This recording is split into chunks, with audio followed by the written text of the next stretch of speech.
Zylax sat up with a start, hearing his daughter's distant sobs. The Canon male climbed out of his chair, shutting off the TV where it had been left on, and stumbled through the darkened house. He didn't need to switch on the lights. He knew it well enough. He found her door and pushed it open. "Marcy?" She was curled up on her bed under the blankets, clutching the space shuttle plush in her arms. She looked up at him and squeezed her eyes shut. She curled up tighter. "Hey, what's the matter?" he hissed softly, moving his furry bulk to her side.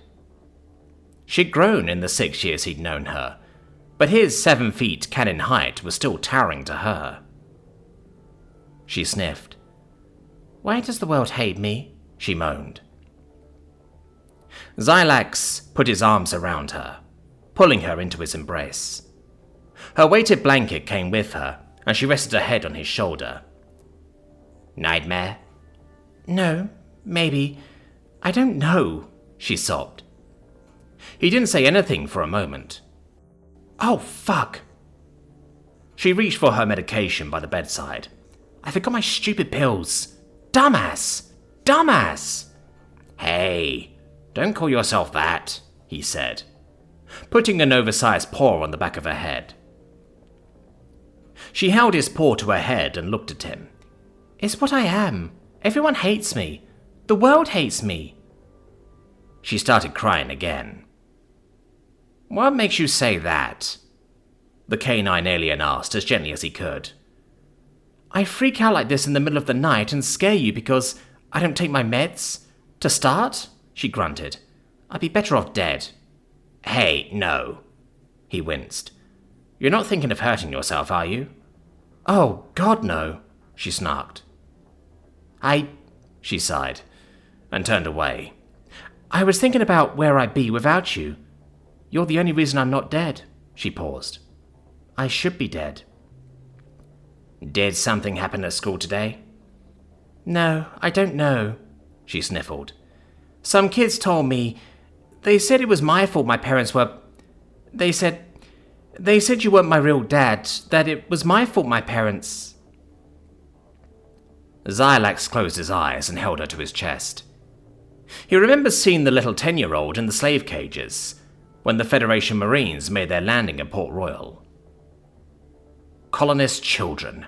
Children sold into slavery from a dozen different species.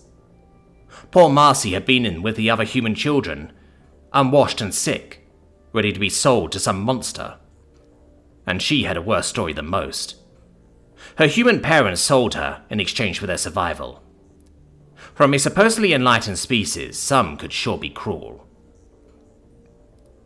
If she had been left with her real parents, her biological parents, his daughter, the person he cared most about in the world, would be dead.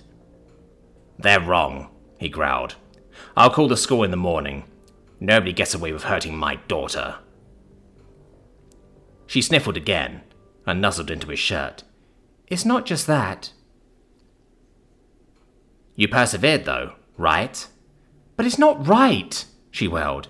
"It's not right. None of it's right. I should have fought harder. I should have done something.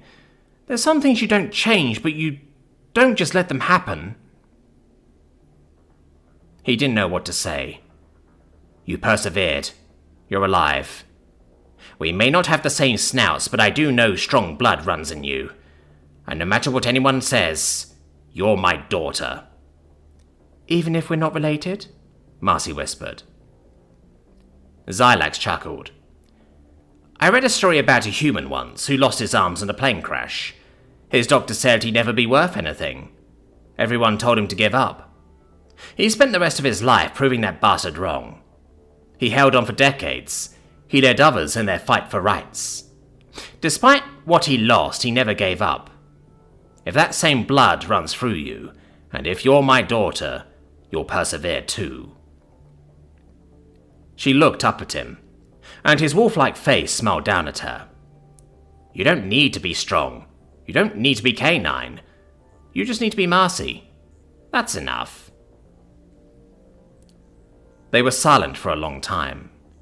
Can you stay with me? Of course, kiddo.